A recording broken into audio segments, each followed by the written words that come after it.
को, उनके मकानों को, उनके पशुओं को, उनके आने वाले बच्चों के भविष्य को बचाने के लिए जो बहुत बड़ी तादाद में, लाखों की तादाद में आप जो बड़ी संख्या में जोड़ लिए आए हैं, और जो जोड़ने के लोगों ने, जो जोड़ने की माता बहनों ने, जोड़ने के पंच पटेलों से लेके बच्चों ने जो इस बंगला मीटिंग का आयोजन किया, महापंचायत का आयोजन किया और अतिथियों का स्वागत किया, सत्कार किया, उसके लिए मैं जोड़ने वालों को धन्यवाद देता हूं, धन्यवाद ज्ञापित करता हूं कि उन्होंने इतनी शानदार मीटिंग का आयोजन किया।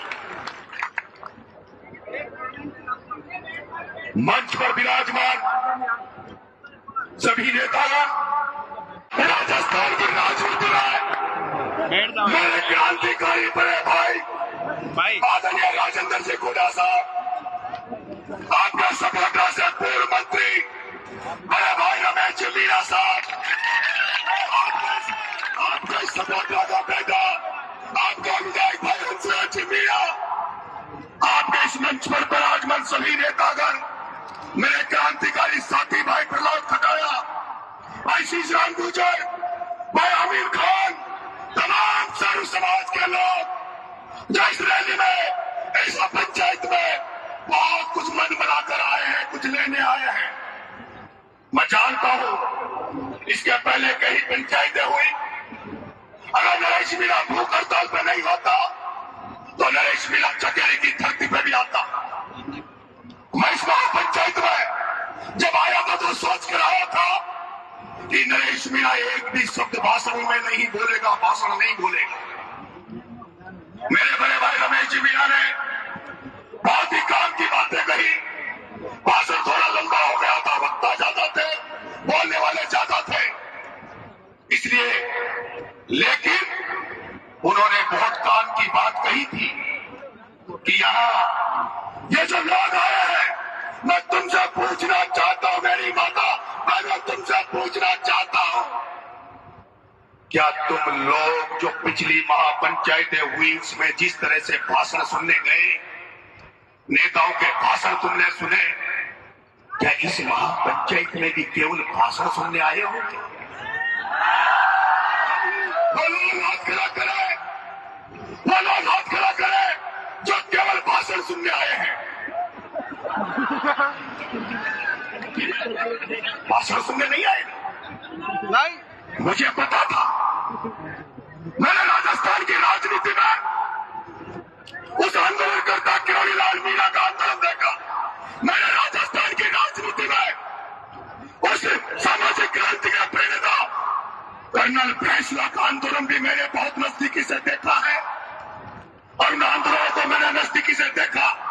मैंने मीणा का आंदोलन बहुत नजदीकी से देखा। मैं देखता हूं जब कई आंदोलन होते हैं, मैं देखता हूं जब कई आंदोलन होते हैं और आंदोलन में बार बार पंचायतें बुलाई जाती है, बार बार मीटिंगें बुलाई जाती है, बार बार लोगों को पीले चावल बांटे जाते हैं, तो जनता के मन में एक भाव आ जाता है, भाव ये आ जाता है कि ये लोग आंदोलन के लिए लड़ाई नहीं लड़ रहे हैं, तो केवल रोटियां सेक रहे हैं, इनको तो केवल अपनी नेतागिरी करना है। मुझे लगता है इस आज की धरती पर जब आप 11 बजे से यहां बैठे हो और एक भी आदमी हिंदी ना, मेरी माता बहनों को रोटी बनाने का टाइम हो गया, उनको चूल्हा जलाने का टाइम हो गया, अंधेरा होता है या सूरज ढलने लग गया, लेकिन मेरी माता बहनें इस मकसद के साथ यहाँ बैठी है, हजारों पटेल, हजारों युवा इस मकसद के साथ यहाँ बैठा है कि आज कोई न कोई निर्णय इस महापंचायत में होगा, कोई न कोई फैसला इस महापंचायत में होगा।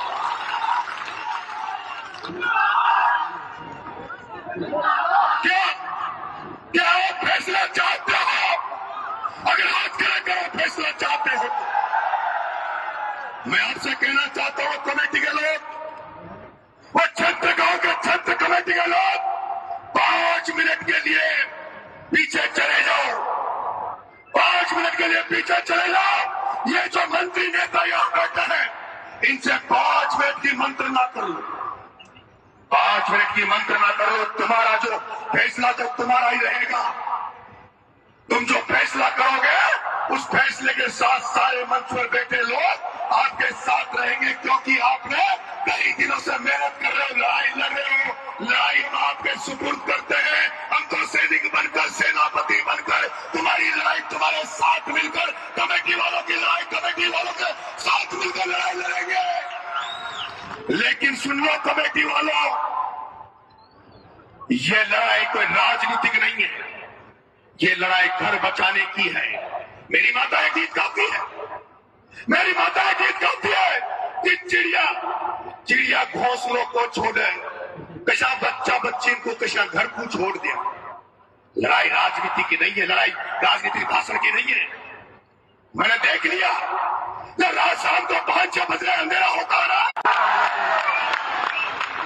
मेरे माताओं, मेरे किसान भाइयों, नेताओं ने कही, बूढ़ा साहब ने एक सूर्या छोड़ दिया था कि डिलीवरी होने वाली है, डिलीवरी रोकनी है। हो सकता है कांग्रेस ने प्रेग्नेंट की हो सकता है कांग्रेस ने प्रेग्नेंट की हो और डिलीवरी का समय बीजेपी की सरकार में आ गया। लेकिन कमेटी वाला जनता, अगर तुमने नरेश पे भरोसा कर दिया तो भ्रूण हत्या कर दूंगा, उस डिलीवरी को नहीं होने दूंगा।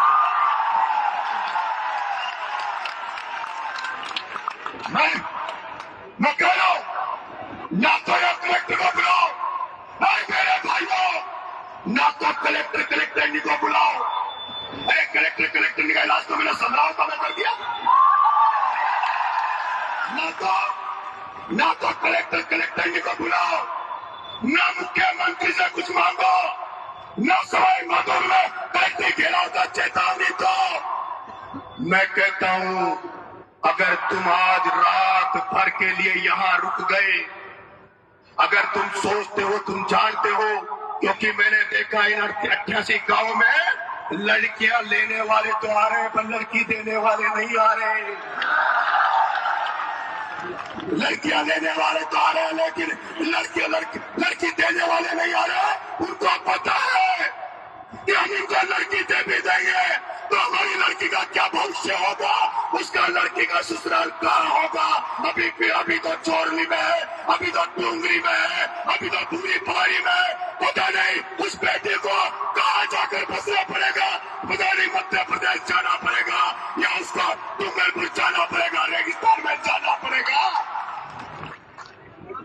मैंने देखा जब आंदोलन हुआ, कर्नल किरोड़ी लाल फैसले ने रेलवे ट्रैक जाम किया, कोई इतने लोग नहीं थे जितनी तादाद में आज आप लोग यहाँ बैठे हो। मैं तो आपसे कह रहा हूँ, ज्यादा लंबा भाषण नहीं दूंगा। मैं आपसे ये कह रहा हूँ, नरेश मीणा खुद की गारंटी ले रहा है। नरेश मीणा, राजेंद्र गुगा और मेरे साथ आए हुए क्रांतिकारी साथी, जब नरेश मीणा 7 बच्चों के लिए 15 दिन भूखा रह सकता है, तो नरेश मीणा अगर तुम परमिशन दे दो तो अभी इसी जगह भूख हड़ताल पर बैठना चाहता है। इसी जगह डूंगरी बांध के लिए, सुनो मेरी बात, मेरी माता बहनों, उस दिन को सोचना। अरे सोचो, उस गाजा को देखो, उस यूक्रेन को देखो, जिस गाजा पे इजराइल रोज बम फेंक रहा है, उस गाजा पे लोगों को रोज मार रहा है, लेकिन वो गाजा वाले अपनी धरती नहीं छोड़ रहे, अपने घर वालों को नहीं छोड़ रहे, वो जाने दे रहे हैं। मैं कहना चाहता हूँ, कितने लोग यहाँ ऐसे हैं जो हाथ खड़े करना, जो इन बच्चे मीनों को बचाने के लिए लाठी खा सकते हैं। कितने लोग ऐसे हैं जो इस जमीन को बचाने के लिए जेल जाने के लिए तैयार है। कितने लोग ऐसे हैं जो इस जमीन को बचाने के लिए, आने वाले बच्चों के भविष्य को बचाने के लिए अपनी जान पर अपनी गोली खा सकते हुए हाथ करेंगे। मैं तुमसे कह रहा हूं, मेरा मन कर रहा है कि मैं इसी जगह भूख हड़ताल पर बैठूं और तमाम लोग रुक जाइए। मैं तमाम लोगों से निवेदन कर रहा हूं, जब हजारों लोग भूखे मर जाएंगे तो नरेश मीणा के मर जाने से क्या फर्क पड़ेगा। और मैं आपसे निवेदन कर रहा हूं, सुन लीजिए, जो कमेटी फैसला करेगी वो कमेटी करेगी, उसके बाद मैं फैसला लूंगा। लेकिन मैं मेरी मन की बात बता रहा हूं, मैं मेरी मन की बात ये बता रहा हूं, आंदोलन रोज रोज नहीं चलेगा, रोज रोज महापंचायत नहीं होगी। कलेक्ट्री का घेराव करके क्या कर लोगे तुम? क्या है कलेक्ट्री? कलेक्ट्री है क्या? मैं नरेश मीणा, अगर तुम मुझे नेतृत्व दे दो या कमेटी वालों मेरे से पूछ लो, कल भजनलाल के मंत्रियों को ला दूंगा यहाँ, भजनलाल के मंत्रियों को ला दूंगा। क्योंकि अभी थोड़े दिन पहले विजय फैसला ने आंदोलन की चेतावनी दी, संख्या बहुत कम थी लेकिन सारे गृह मंत्री गृह मंत्री सब चले गए थे। आज अगर तुम लोग रात भर यहां रुक जाओ मेरे साथ, आज रात भर यहां रुक जाओ, कल तक का अल्टीमेटम दे दो कमेटी वालों, कल शाम को 12, कल दिन के 12 बजे 4 बजे का अल्टीमेटम दे दो, कलेक्ट्री फैक्ट्री मत चलो, मेरे साथ पैदल पैदल रेलवे ट्रैक की तरफ चलना। अगर गारंटी दे रहा हूं, गारंटी दे रहा हूं, अगर गारंटी दे रहा हूं, सुन लो, तो अगर गारंटी दे रहा हूं कलेक्टर तो क्या, वो नया नया जो मुख्य सचिव आया है ना, वो अगर पटरी पे तुमसे बात करने नहीं आया तो नाम बदल देना। क्या तैयार हो? क्या रात में रुकने के लिए तैयार हो? क्या तुम लोग जब आंदोलन में आए थे, इस महापंचायत में आए थे, तो क्या भाषण सुनकर जाने के लिए आए थे या आंदोलन में लड़ने के लिए आए थे? वो कलेक्टरों से लड़ने के लिए आए थे। मेरे को पता है, नाम रजाई लाए ना गधेला लाए, नाम रजाई लाए ना गधेला लाए, लेकिन मुझे भरोसा है कि आने वाली पीढ़ियों को बचाने के लिए, हमारे घर बार को बचाने के लिए मुझे भरोसा है, अगर तुम आज की रात इस जगह रुक गए, आज की रात इस जगह रुक गए और कल मेरे साथ ऐसे 500 रुक जाओ, क्योंकि नरेश मीणा तो अकेला सम्राटों में भारी पड़ गया था, अकेला भारी पड़ गया था। अगर 500 भी रुक जाओगे तो दूसरी बात को रद्द करने की गारंटी देता हूं, लेकिन बार बार महापंचायतें बुलाओगे, बार बार कलेक्टर का घेराव की रणनीतियां बनाओगे, तो ये जो नेता ने जो मंच पे लड़ रहे हैं, ये तुम्हारे आंदोलन को खत्म कर देंगे। इसलिए जोड़ली वालों, तुमने सेवा तो खूब की, दूध भी पिलाया, लेकिन मैं आपको विश्वास दिला रहा हूं जोड़ली वालों, आज की रात नरेश मीणा के साथ ये सारे लोग भूखे रहेंगे। आज की रात तुमसे रोटी नहीं मांगेंगे और आसपास के गांव वालों से कह दो कल पूरी सब्जी की व्यवस्था कर ले, कल रेलवे ट्रैक के नजदीक चलेंगे। पहले तो यहां से रेलवे ट्रैक तक चलेंगे, लेकिन चढ़ेंगे नहीं, लेकिन पटरी पे चढ़ेंगे नहीं, पहले पटरी के नीचे बैठ जाएंगे, फिर थोड़ा वो इंतजार करेंगे और फिर कोई नहीं आया तो अब इस बात से कमेटी बात कर ले, अगर कमेटी सहमत है नहीं है तो बता दे, क्योंकि सबके शादी ब्याह है, लेकिन सब छोड़ देंगे। 25 तारीख को तारीख है, वो भी छोड़ देंगे। और मुझे तो आपको मैं बता दूं, मेरा तो पूर्वी राजस्थान के जो युवाओं ने, साथियों ने, जो 25 साल मुझे जिंदा रखा राजनीति में या सामाजिक जीवन में, मेरा तो एक कर्जा उतारने आया हूं। अगर तुम्हारे डूंगरी बांध वालों, तुम्हारे आने वाले बच्चों के लिए, तुम्हारे घरों को बचाने के लिए, तुम्हारे मकानों को, गांवों को बचाने के लिए नरेश को प्राण देने पड़े तो प्राण दे देगा, पीछे नहीं हटेगा। और 2 लाइनों के साथ अपनी बात को खत्म करूंगा। कमेटी वालों 5 मिनट जरूर बात करना, क्योंकि ये लोग मेरे को लगता है कुछ लेकर जाना चाहते हैं यहां से। फूल बनकर जो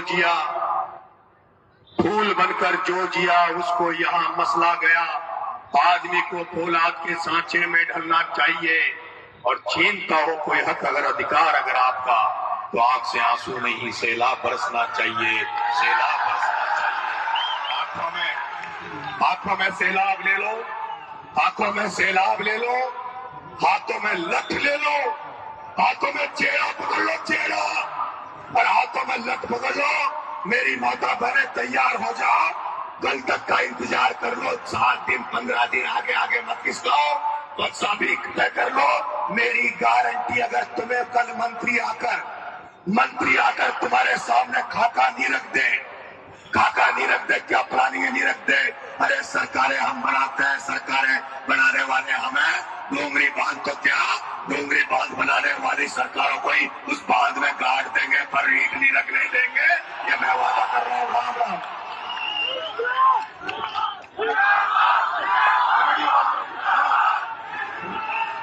कमेटी वाले को आने, कमेटी वाले बात कर लो। और सुनो, मैं तो जाने वाला नहीं, मैं तो जाने वाला नहीं हूँ। जो लोग रुकेंगे, अगर जिनको डोंगरी बांध की चिंता होगी वो रुकेंगे। आज हमारी रोटी